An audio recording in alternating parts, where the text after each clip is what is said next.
नमो भगवते वासुदेवाय। जय श्री कृष्णा। राधे राधे। आप और आपके पूरे परिवार पर भगवान विष्णु की कृपा सदैव बनी रहे। आइए भक्तों, आज हम सुनेंगे एकादशी व्रत की संपूर्ण व्रत कथा।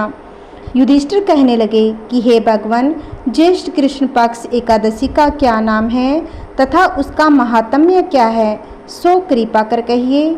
भगवान श्री कृष्ण कहने लगे कि हे राजन, यह एकादशी अचला तथा अपरा दो नामों से जानी जाती है। पुराणों के अनुसार ज्येष्ठ कृष्ण पक्ष की एकादशी अपरा एकादशी है, क्योंकि यह अपार धन देने वाली है। जो मनुष्य इस व्रत को करते हैं वे संसार में प्रसिद्ध हो जाते हैं। इस दिन भगवान त्रिविक्रम की पूजा की जाती है।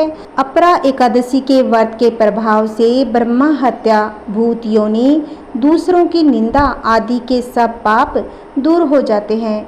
इस व्रत के करने से परसत्री गमन, झूठी गवाही देना, झूठ बोलना, झूठे शास्त्र पढ़ना या बनना, झूठा ज्योतिषी बनना तथा झूठा वेद बनना आदि सब पाप इस एकादशी के प्रभाव से नष्ट हो जाते हैं।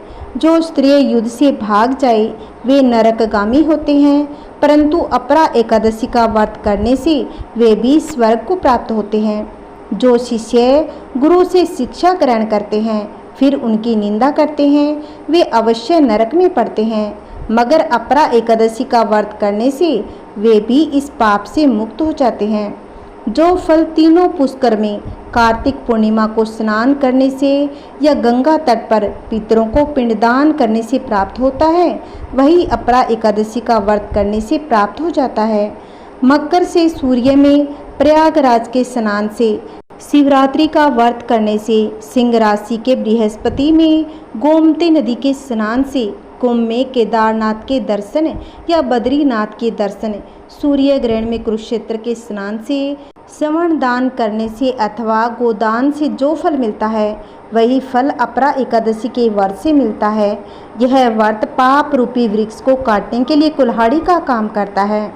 पाप रूपी ईंधन को जलाने के लिए अग्नि, पाप रूपी अंधकार को मिटाने के लिए सूर्य के समान है, मृगों को मारने के लिए सिंह के समान है। अतः मनुष्यों को पापों से डरते हुए इस व्रत को अवश्य ही करना चाहिए। अपरा एकादशी का व्रत तथा भगवान का पूजन करने से मनुष्य सब पापों से छूटकर विष्णु लोक को जाता है। युधिष्ठिर, मैं इसकी एक पौराणिक कथा सुनाता हूँ, इसे भी प्रसन्नचित सुनिएगा। प्राचीन काल में महिध्वज नामक एक धर्मात्मा राजा था। उसका छोटा भाई वज्रध्वज बड़ा ही क्रूर, अधर्मी तथा अन्यायी था। वह अपने बड़े भाई से द्वेष रखता था। उस पापी ने एक दिन रात्रि में अपने बड़े भाई की हत्या करके उसकी देह को एक जंगली पीपल के नीचे काट दिया। इस अकाल मृत्यु से राजा प्रेत आत्मा के रूप में उसी पीपल पर रहने लगा और अनेक उत्पात करने लगा। एक दिन अचानक धौम्य नामक ऋषि उधर से गुजरे। उन्होंने प्रेत को देखा और तपोबल से उसके अतीत को जान लिया। अपने तपोबल से प्रेत उत्पात का कारण समझा। ऋषि ने प्रसन्न होकर उस प्रेत को पीपल के पेड़ से उतारा तथा परलोक विद्या का उपदेश दिया। दयालु ऋषि ने राजा की प्रेत योनि से मुक्ति के लिए स्वयं ही अपरा यानी अचला एकादशी का व्रत किया और उसे अगति से छुड़ाने को उसका पुण्य प्रेत को अर्पित कर दिया। इस पुण्य के प्रभाव से राजा की प्रेत योनि से मुक्ति हो गई। वह ऋषि को धन्यवाद देता हुआ दिव्य देह धारण कर विमान में बैठकर स्वर्ग को चला गया। हे राजन, यह अपरा एकादशी की कथा मैंने लोकहित के लिए कही है। जो भी भक्त इस कथा को सुनता है उसके सब पाप छूट जाते हैं। बोलिए विष्णु भगवान की जय। ये भक्तों, अब हम सुनेंगे ग्यारस माता की कहानी। एक बूढ़ी माँ ने एक बार अचला एकादशी का व्रत रखा। बड़ी ही भाव भक्ति से पूजा अर्चना की। उन्हें वृद्धा अवस्था में क्या बाधा थी। वे तो अपने पुत्र पोत्रों की सुख सुविधा के लिए व्रत रखा करती थी।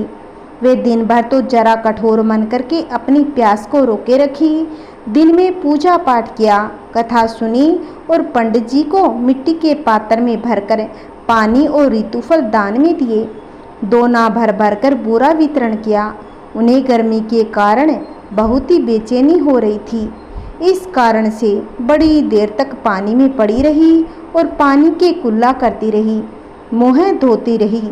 तब कहीं थोड़ा बहुत धैर्य बंध पाया। धूप तो बहुत तेज पड़ रही थी, इस कारण बार बार मुँह सूख रहा था। बूढ़ी अम्मा बहुत बेचैन हो रही थी। एक बुढ़ापा और दूसरे ये जेठ की भयंकर गर्मी, वृद्धावस्था की स्थिति तो कुछ दूसरी ही प्रकार की होती है। जैसे तैसे कर कर दिन तो कट पाया। अब पहाड़ सी रात सामने थी, उसका कटना बड़ा ही कठिन हो रहा था।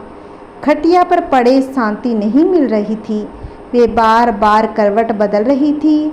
अनेक बार वे बाहर जाती और घर के अंदर आती।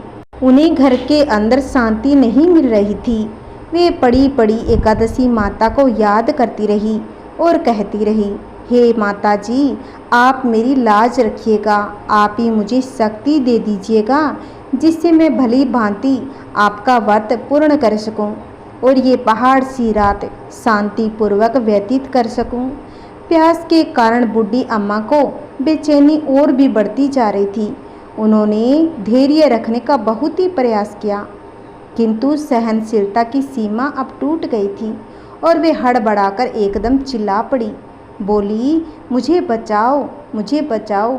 अम्मा का चिल्लाना सुनकर परिवार भर के नर और नारी, उनके लड़के और बहू, पोते और पोतियां सभी इकट्ठे हो गए। बूढ़ी अम्मा की खटिया के समीप पहुंच गए। सबने पूछा कि अम्मा जी, आपको क्या हो गया है? आप क्यों चिल्ला पड़ी? आप इस वृद्धावस्था में ये कठिन व्रत क्यों करती हो? अम्मा जी, शक्ति से ही भक्ति होती है। थोड़ी ही देर में वे फिर से बोली, अरे हमारे तो प्राण निकले जा रहे हैं। मेरी छाती पर ठंडे पानी का घड़ा रख दीजिए। नातियों ने दादी की छाती पर ठंडे पानी का पात्र रख दिया। तब कहीं उन्हें थोड़ा बहुत आराम मिला और थोड़ी ही देर के लिए उन्होंने अपनी आंखें बंद कर ली। अब एकादशी माता सोचने लगी, ये बूढ़ी अम्मा है तो बहुत कठोर, जरा जाकर उसकी परीक्षा लेनी ही चाहिए। वे आधी रात को मुर्गा बनकर टेर लगाने लगी। मुर्गा की आवाज़ सुनकर दादी जल्दी से उठी और बाहर जाकर आसमान की ओर देखा, किंतु आसमान में कहीं उन्हें प्रातःकालीन तारा दिखाई नहीं दिया था। और वे सोचने लगी, ये मुर्गा क्यों और कैसे बोल गया है? उन्हें प्यास तो बढ़ ही रही थी। थोड़ा बहुत उनका मन भी विचलित होने लगा, किंतु अंत में उन्होंने दृढ़ निश्चय किया कि वे अब व्रत को पूर्ण करके ही छोड़ेगी, चाहे भले ही मेरे प्राण निकल जाए। ये सोचकर फिर वे चारपाई पर शिथिल होकर लेट गई। थोड़ी देर में एकादशी माता ने उनकी फिर से परीक्षा लेनी चाहिए। एक छोटी सी बालिका एक गिलास में शरबत लेकर उनके सिराहने आकर खड़ी हो गई और जोर से बोली कि दादी जी, सुबह हो गई, आप हाथ मुँह धोकर शरबत पी लीजिए। पहले तो शरबत का गिलास देकर दादी माँ का मन ललचाने लगा, किंतु अचानक व्रत का स्मरण हो आया। उन्होंने सोचा कि मैं किसी भी प्रकार से अभी शरबत नहीं पी सकती हूँ और वे शांतिपूर्वक अपनी खटिया पर लेट गई। फिर थोड़ी ही देर में उन्हें ऐसा लगा कि जैसे किसी ने उन्हें पानी के कुएं में पटक दिया हो। वे बड़ी देर तक उस कुएं में हाथ पांव चलाती रही, किंतु उन्होंने अपने मुँह में पानी की एक बूंद भी नहीं जाने दी और वे दृढ़तापूर्वक अपना व्रत का पालन करती रही। थोड़ी देर में न जाने कहां से सामने आग जलने लगी, जिससे भारी गर्मी बढ़ने लगी। प्यास के कारण प्राण निकलने लगे, किंतु बूढ़ी अम्मा का कुछ भी बिगाड़ नहीं पाया। वे जहाँ की तहाँ मुस्कुराती हुई सी बैठी रही। थोड़ी देर में बाहर प्रकाश दिखाई देने लगा। ऐसा लगा कि जैसे सुबह हो गई हो। बूढ़ी अम्मा ने जब बाहर निकलकर देखा तो समझ गई कि अभी सवेरा होने में 3-4 घंटे की देरी है। यह जानकर वे शांतिपूर्वक इधर उधर घूमने फिरने लगी। एकादशी माता ये बात अच्छी प्रकार से समझ गई थी। ये बूढ़ी अम्मा किसी भी प्रकार से अपने व्रत से नहीं टल सकती। वे उनके सत्य व्रत को अच्छी तरह से समझ गई थी। सुबह होते ही बूढ़ी अम्मा ने स्नान किया, भगवान का पूजा पाठ किया, एकादशी माता की कथा कहानी सुनी, ब्राह्मणों को दक्षिणा देकर भोजन भी कराया। तब कहीं उन्होंने जल ग्रहण किया। कन्याओं को भोजन कराने के बाद बूढ़ी अम्मा ने स्वयं भोजन ग्रहण किया। उस श्रेष्ठ व्रत के प्रताप से बूढ़ी अम्मा की आयु में वृद्धि हो गई। उनका घर परिवार हरा भरा हो गया। अब उनके घर में किसी भी चीज की कोई कमी नहीं रही। वे हर तरह के सुख साधनों से संपन्न हो गए। नाती नातिनों से उनका घर भर गया और वे उसी दिन से 12 महीनों की एकादशी का व्रत करने लगी। एकादशी माता के व्रत के प्रताप से इस संसार में हर प्रकार के सुख भोग कर अंत में बैकुंठ धाम को चली गई। जैसे एकादशी माता ने उस बुढ़िया को दिया, वैसा माता सबको दे। कहानी कहते, कहानी सुनाते, हुंकारा भरते, सबके घर में सुख शांति बनी रहे। बोलिए एकादशी माता की जय। बोलिए विष्णु भगवान की जय। आइए भक्तों, अब हम सुनेंगे भगवान विष्णु जी और सौभाग्य और धन की देवी माँ लक्ष्मी के साथ मृत्यु लोक भ्रमण की कथा। आइए भक्तों, इसे भी प्रसन्नचित मन से सुनिएगा। एक बार भगवान विष्णु जी शेषनाग पर बैठे बैठे उदास हो गए। उन्होंने धरती पर जाने का विचार बनाया। धरती पर जाने का मन बनाते ही विष्णु जी जाने की तैयारियों में लग गए। अपने स्वामी को तैयार होता देखकर लक्ष्मी जी ने उनसे पूछा, हे स्वामी, आप कहाँ जाने की तैयारी में लगे हो? जिसके उत्तर में भगवान विष्णु ने कहा, हे देवी, मैं धरती लोक पर घूमने जा रहा हूँ। यह सुन माता लक्ष्मी जी का भी धरती पर जाने का मन हुआ और उन्होंने श्री हरि से इसकी आज्ञा मांगी। लक्ष्मी जी द्वारा प्रार्थना करने पर भगवान विष्णु जी बोले, आप मेरे साथ चल सकती हो, लेकिन एक शर्त पर। तुम धरती पर पहुंचकर उत्तर दिशा की ओर बिल्कुल मत देखना, तभी मैं तुम्हें अपने साथ लेकर जाऊंगा। यह सुनते ही माता लक्ष्मी जी झट से हाँ करके तैयारी करने लगी और माता लक्ष्मी जी और भगवान विष्णु जी सुबह सुबह धरती पर पहुंच गए। जब वे पहुंचे तब सूर्य देवता उदय हो ही रहे थे। कुछ ही दिनों पहले बरसात हुई थी, इसीलिए धरती पर चारों ओर हरियाली ही हरियाली थी। धरती बेहद सुंदर दिख रही थी। माँ लक्ष्मी जी यह देखकर मंत्रमुग्ध हो गई। धरती के चारों ओर देख ही रही थी। माँ लक्ष्मी जी भूल गई कि पति को क्या वचन देकर साथ में आई थी। अपनी नज़र घुमाते हुए उन्होंने कब उत्तर दिशा की ओर देखा, उन्हें पता ही नहीं चला। मन ही मन में मुग्ध हुई माता लक्ष्मी जी ने जब उत्तर दिशा की ओर देखा तो उन्हें एक सुंदर बगीचा नजर आ गया। उस ओर से भीनी भीनी खुशबू आ रही थी। बगीचे में बहुत ही सुंदर सुंदर फूल दिखाई दे रहे थे। फूलों को देखते ही माँ लक्ष्मी बिना सोचे समझे उस खेत में चली गई और एक सुंदर सा फूल तोड़ कर ले आई। फूल तोड़ने के बाद जैसे ही माँ लक्ष्मी जी भगवान विष्णु जी के पास वापस लौट कर आई, तब भगवान विष्णु की आंखों में आंसू थे। माँ लक्ष्मी जी के हाथों में फूल देखकर विष्णु जी बोले, कभी भी किसी से बिना पूछे उसका कुछ भी नहीं लेना चाहिए। और साथ ही माँ लक्ष्मी जी को विष्णु जी को दिया हुआ वचन भी याद दिलाया। फिर भगवान विष्णु जी ने माता लक्ष्मी जी को सजा सुना दी। माँ लक्ष्मी जी को अपनी भूल का जब आभास हुआ, उन्होंने भगवान विष्णु से इस भूल की क्षमा मांगी। विष्णु जी ने कहा कि आपने जो भूल की है उसकी सजा तो आपको अवश्य मिलेगी। जिस माली के खेत से आपने बिना पूछे फूल तोड़ा है, यह एक प्रकार की चोरी है। इसीलिए अब आप 3 वर्षों तक माली के घर नौकर बनकर रहो। उसके बाद मैं आपको बैकुंठ में वापस लेकर जाऊंगा। भगवान विष्णु जी का आदेश माता लक्ष्मी जी ने चुपचाप सर झुकाकर मान लिया। जिसके बाद माता लक्ष्मी जी ने एक गरीब औरत का रूप धारण कर लिया और उस खेत के मालिक के घर पर गई।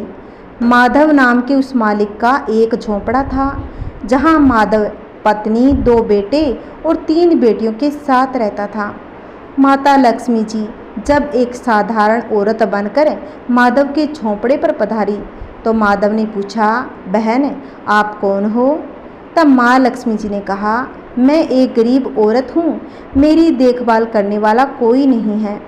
मैंने कई दिनों से खाना भी नहीं खाया है, मुझे कोई भी काम दे दो, मैं तुम्हारे घर का काम कर लिया करूँगी। इसके बदले में आप मुझे अपने घर के कोने में आसरा दे देना। माधव बहुत ही अच्छे दिल का मालिक था। उसे दया आ गई, लेकिन उसने कहा, बहन मैं तो बहुत ही गरीब हूँ, मेरी कमाई से मेरे घर का खर्च काफ़ी कठिनाइयों से चलता है। लेकिन अगर मेरी 3 बेटियां हैं, उसकी जगह अगर 4 बेटियां होती तो मुझे गुजारा करना था। अगर तुम मेरी बेटी बनकर और जैसा रूखा सूखा हम खाते हैं उसमें खुश रह सकती हो तो मेरी बेटी बनकर घर के अंदर आ जाओ। माधव ने माँ लक्ष्मी जी को अपनी झोंपड़ी में शरण दी और माँ लक्ष्मी जी 3 साल तक उस माधव के घर पर नौकरानी बनकर रही। कथा के अनुसार कहा जाता है कि जिस दिन माँ लक्ष्मी जी माधव के घर पर आई थी, के दूसरे दिन ही माधव को फूलों से इतनी आमदनी हुई कि शाम को उसने एक गाय खरीद ली। फिर धीरे धीरे माधव ने ज़मीन खरीद ली और सबने अच्छे अच्छे कपड़े भी बनवा लिए। कुछ समय बाद माधव ने एक बड़ा पक्का घर भी बनवा लिया। माधव हमेशा सोचता था कि मुझे यह सब इस महिला के आने के बाद ही मिला है। इस बेटी के रूप में मेरी किस्मत ही आ गई। एक दिन माधव जब अपने खेत से काम खत्म करके घर आ रहा था तो उसने अपने घर के द्वार पर गहनों से लदी एक देवी स्वरूप औरत को देखा। जब निकट गया तो उसे आभास हुआ कि यह तो मेरी मुँह बोली चौथी बेटी यानी वही औरत है। कुछ समय के बाद वह समझ गया कि यह देवी कोई और नहीं बल्कि स्वयं माँ लक्ष्मी है। यह जानकर माधव बोला, हे माँ, हमें क्षमा करें, हमने आपसे अनजाने में ही घर और खेत में काम करवाया। हे माँ, यह हमसे ऐसा अपराध हो गया। हे माँ, हम सबको माफ़ कर दें। यह सुनकर माँ लक्ष्मी मुस्कुराई और बोली, हे माधव, तुम बहुत ही अच्छे और दयालु इंसान हो। तुमने मुझे अपनी बेटी की तरह रखा, अपने परिवार का सदस्य बनवाया। इसके बदले में तुम्हें वरदान देती हूँ कि तुम्हारे पास कभी भी खुशियों की और धन की कमी नहीं रहेगी। तुम्हें सारे सुख मिलेंगे जिसके तुम हकदार हो। इसके बाद माँ लक्ष्मी जी अपने स्वामी श्री हरि के द्वार भेजे रथ में बैठकर बैकुंठ धाम को चली गई।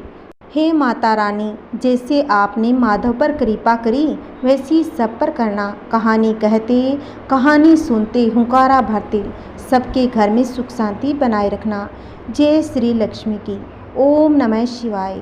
जय श्री हरि विष्णु भगवान की जय। आइए भक्तों, अब हम सुनेंगे कीड़ी नगरा सींचने की सुंदर कथा।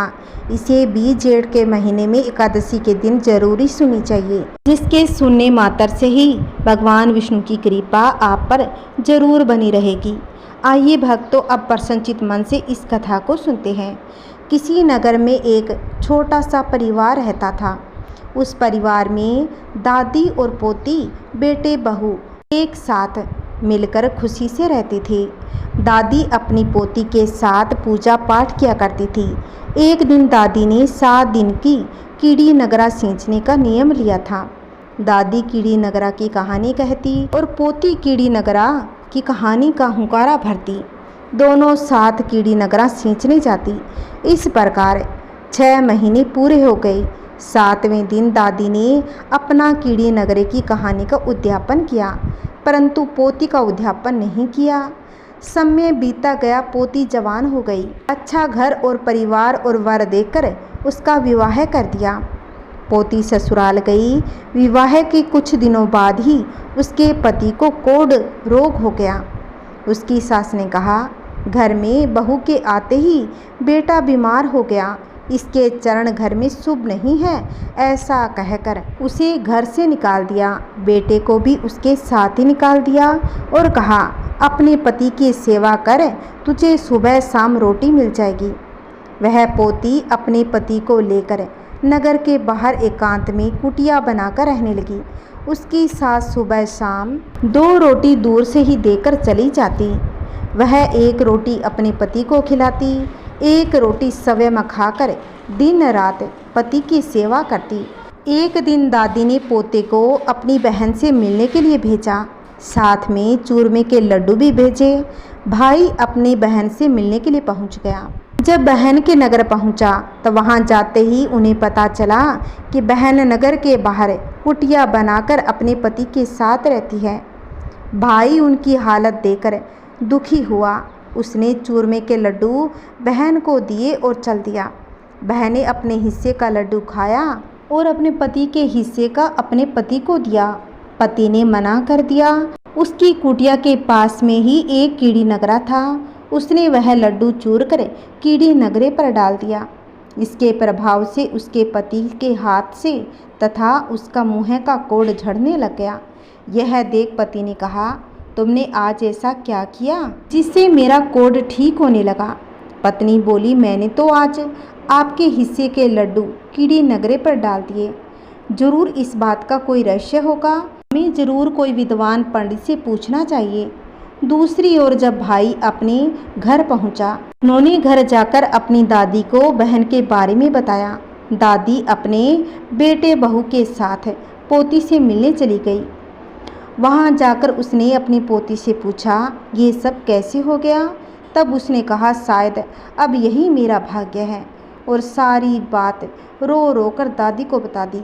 उसकी बात सुनकर दादी ने कहा, बेटी दुखी मत हो। बेटी, जब मैंने कीड़ी नगरे का उद्यापन किया तब तुम्हारा नहीं किया था। शायद ये कीड़ी नगरे का श्राप है, परंतु अब चिंता मत कर, सब ठीक हो जाएगा। इसके बाद बहू से कहा कि एक कटोरी में घी गुड़ लेकर आओ। बहू ने घी गुड़ लाकर दादी को दिया। दादी ने कीड़ी नगरा की कहानी कही और पोती ने कहानी का हुंकारा दिया। कहानी कहने के बाद दादी ने कहा, बेटी तुम 7 दिन तक इस कहानी को कहना, तुम्हारा पति हुंकारा देगा। इससे सारा कोढ़ झड़ जाएगा और तुम्हारा पति ठीक हो जाएगा। तो बेटी 7वें दिन इसका उद्यापन करना। पोती बोली, मैं उद्यापन कैसे करूँगी? मेरी सास तो हमें ठंडी रोटी देकर जाती है। दादी बोली, कोई बात नहीं, ठंडी रोटी से ही तुम चूरमे की 4 पिंडी बनाना। 2-2 पिंडी तुम दोनों हाथ में लेकर कहानी कहना। 1-1 पिंडी तुम दोनों खा लेना और दोनों ही 1-1 पिंडी का चूरा करके कीड़ी नगरे पर डाल देना। पानी की कार देकर धोख लगाना। उसने अपने पति से कहा, मैं कीड़ी नगरे की कहानी कहूँगी, आप मेरी कीड़ी नगरे की कहानी का हुंकारा दोगे। पति बोला, क्यों नहीं, यह सब तुम मेरे लिए ही तो कर रही हो। इस कहानी से मेरा कोढ़ झड़ जाएगा, मैं इसे ज़रूर करूँगा। वह कहानी सुनाने लगी और पति ने हुंकारे दिए। इस प्रकार 6 दिन कहानी सुनी। फिर पत्नी से बोला, कल सुबह इसका उद्यापन कर देना। उसकी पत्नी ने कहा, आपकी माँ एक समय की 2 रोटी ही देकर जाती है, मैं चूरमा कैसे बनाऊंगी? पति बोला, माँ आज शाम को 2 रोटी देगी, उसे रख देना। जो रोटी शाम को देगी उन 4 रोटी को मिलाकर चूरमा बना लेना। अगले दिन उसने सुबह उठकर स्नान किया। पति स्नान नहीं कर पाया, इसलिए उसने पति पर पानी के छींटे मारकर शुद्ध कर दिया। उसके बाद 2 रोटी रात की, 2 रोटी सुबह की लेकर चूरमा बना दिया। फिर पति को कीड़ी नगरे की कहानी कही और पति ने हुंकारा दिया। उसके बाद दोनों ने 1-1 लड्डू कीड़ी नगरे पर बुरका दिया। पानी की कार लगा दी। फिर धोख देकर बोले कि हमारा कोढ़ झाड़ देना, कोई भूल हो गई हो तो क्षमा करना। इस प्रकार दोनों ने कीड़ी नगरे की कहानी सुनी और उसका उद्यापन किया। उसके बाद वहां से उठकर दोनों ने बची हुई चूरमे की 1-1 पिंडी खाई और पानी पी लिया। अब देखते ही देखते कोढ़ीपति की काया कंचन सी हो गई। उसकी कोढ़ झड़ गया। दोनों ही कोढ़ झड़ने से बहुत ही प्रसन्न हो गए। शाम हुई तब उसकी सास रोटी लेकर आई। हर रोज की तरह दूर से ही बहू को रोटी देकर जाती थी। 4 पाई पर बैठे अपने बेटे को नहीं पहचान पाई। बहू पर चिल्लाकर बोली, यह तुम्हारे पास अजनबी कौन बैठा है? मेरा बेटा कहाँ है? बहू बोली, यही आप ही का बेटा है। फिर विश्वास नहीं होता तो सासू जी स्वयं आकर ही अपने बेटे को देख लो और कोई ऐसी बातें पूछो जिसे और किसी को पता न हो। सास ने अपने बेटे की परीक्षा ली तो वह सफल हो गया। तब सास ने पूछा, ये सब कैसे हुआ? तब उसने सारी बात बता दी। सास ने कहा, बेटा 6 महीने हो गए हमसे अलग रहते हुए, इसलिए मैं नहीं पहचान पाई। पर उसकी जिद के कारण सास ससुर ने अपने परिवारजनों को बुलाया और सास ने चांद की चोली पहन ली, लोहे की तनात तान ली और गंदी नाली से एक लोटा भर लिया, फूटी हुई थाली ले ली और जवार का एक डोडा ले लिया। फिर वह अपने बेटे को अपनाने चल पड़ी। तब फूटी थाली सोने की हो गई। लोटे में जो नाली का गंदा पानी था वह शुद्ध हो गया। जो जवार का डोडा था उसके मोतियों के दाने हो गए। फिर वह माँ बेटे के पास पहुंची। तब माँ के सीने के दूध से बेटे की मूंछ पर गिरा और बहू के घूंघट पर गिरा। उसके बाद वह अपने बेटे बहू को गाजे बाजे के साथ अपने घर पर लेके आई और सास ने अपनी बहू से पूछा कि बहू, तुमने ऐसा कौन सा उपाय किया जिससे मेरा बेटा बिल्कुल ठीक हो गया। तब बहू ने अपनी सास को सारी कहानी सुनाई। कीड़े नगरे की कहानी का चमत्कार सुनकर सास बोली, हे बहू, मैं भी कीड़े नगर की कहानी सुनूंगी। तुम कहानी कहोगी, मैं हुंकारे दूंगी। सास ने पूरे गांव में ढिंडोरा पिटवा दिया कि जो भी कोई 7 दिन तक कीड़े नगरे की कहानी सुनेगा उनके सभी दुख दूर हो जाएंगे। उस नगर की सारी औरतें कीड़े नगरे की कहानी सुनने लगी, जिससे उनके घर में अन्न धन के भंडार भर गए। बोलिए विष्णु भगवान की जय। ये भक्तों, अब हम सुनेंगे लपसी तपसी की कहानी। इसे हर व्रत में सुनी जाती है। एक लपसी था, एक तपसी था। तपसी हमेशा भगवान की तपस्या में लगा रहता था। लपसी रोजाना 1.25 सेर की लापसी बनाकर भगवान का भोग लगाकर स्वयं जीम लेता था। एक दिन लपसी और तपसी में झगड़ा हो गया। तपसी बोला, मैं रोज भगवान की तपस्या करता हूँ, इसलिए मैं बड़ा हूँ। लपसी बोला, मैं रोज भगवान को 1.25 सेर लापसी का भोग लगाता हूँ, इसलिए मैं बड़ा हूँ। नारद जी वहाँ से गुजर रहे थे। दोनों को लड़ता देखकर उनसे पूछा कि तुम क्यों लड़ रहे हो। तपसी ने खुद से बड़ा होने का कारण बताया और लपसी ने अपना कारण बताया। नारद जी बोले, तुम्हारा फैसला मैं कल आकर कर दूंगा। दूसरे दिन लपसी और तपसी नहाकर अपनी रोज की भक्ति करने आए तो नारद जी ने छुपकर 1.25 करोड़ की एक एक अंगूठी उन दोनों के आगे रख दी। तपसी की नज़र जब अंगूठी पर पड़ी तो उसने चुपचाप अंगूठी उठाकर अपने नीचे दबा ली। लपसी की नज़र अंगूठी पर पड़ी लेकिन उसने कोई ध्यान नहीं दिया। भगवान को भोग लगाकर लापसी खाने में व्यस्त हो गया। नारद जी सामने आए तो दोनों ने पूछा कि हमसे कौन बड़ा। तो नारद जी ने तपसी से खड़ा होने को कहा। वो खड़ा हुआ तो उसके नीचे दबी हुई अंगूठी दिखाई पड़ी। नारद जी ने तपसी से कहा, तपस्या करने के बाद भी तुम्हारी चोरी करने की आदत नहीं गई, इसीलिए लपसी बड़ा है और तुम्हें तुम्हारी तपस्या का कोई फल नहीं मिलेगा। तपसी शर्मिंदा होकर माफ़ी मांगने लगा। उसने नारद जी से पूछा, मुझे मेरी तपस्या का फल कैसे मिलेगा। नारद जी ने कहा, यदि कोई गाय और कुत्ते की रोटी नहीं बनाएगा तो फल तुझे मिलेगा। यदि कोई ब्राह्मण को भोजन करवाकर दक्षिणा नहीं देगा तो फल तुझे मिलेगा। यदि कोई साड़ी के साथ ब्लाउज नहीं देगा तो फल तुझे मिलेगा। यदि कोई दिए से दिया जलाएगा तो फल तुझे मिलेगा। यदि कोई सारी कहानी सुने लेकिन तुम्हारी कहानी नहीं सुने तो फल तुझे मिलेगा। उसी दिन से हर व्रत कथा कहानी के बाद लपसी तपसी की कहानी अवश्य सुननी चाहिए, जिससे व्रत का पूरा फल मिलता है। ये भक्तों, अब हम सुनेंगे आरती। ओम जय जगदीश हरे, स्वामी जय जगदीश हरे। भगत जनों के संकट, दास जनों के संकट, क्षण में दूर करे। ओम जय जगदीश हरे। जो ध्यावे फल पावे, दुख बिन से मन का। स्वामी दुख बिन से मन का, सुख संपत्ति घर आवे। सुख संपत्ति घर आवे, कष्ट मिटे तन का। ओम जय जगदीश हरे। मात पिता तुम मेरे, शरण गहूँ मैं किसकी। स्वामी शरण गहूँ मैं किसकी, तुम बिन और न दूजा। तुम बिन और न दूजा, आस करूँ मैं जिसकी। ओम जय जगदीश हरे। तुम पूर्ण परमात्मा, तुम अंतर्यामी, स्वामी तुम अंतर्यामी। पार ब्रह्म परमेश्वर, पार ब्रह्म परमेश्वर, तुम सबके स्वामी। ओम जय जगदीश हरे। तुम करुणा के सागर, तुम पालन करता, स्वामी तुम पालन करता।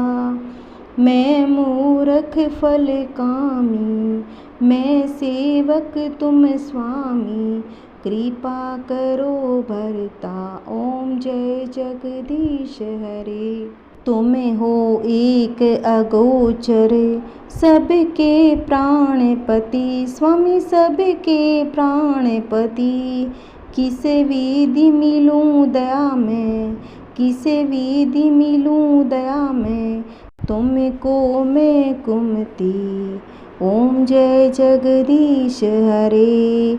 दीन बंधु दुख हरता, ठाकुर तुम मेरे, स्वामी रक्षक तुम मेरे। अपने हाथ उठाओ, अपने हाथ उठाओ, शरण पड़ा तेरे।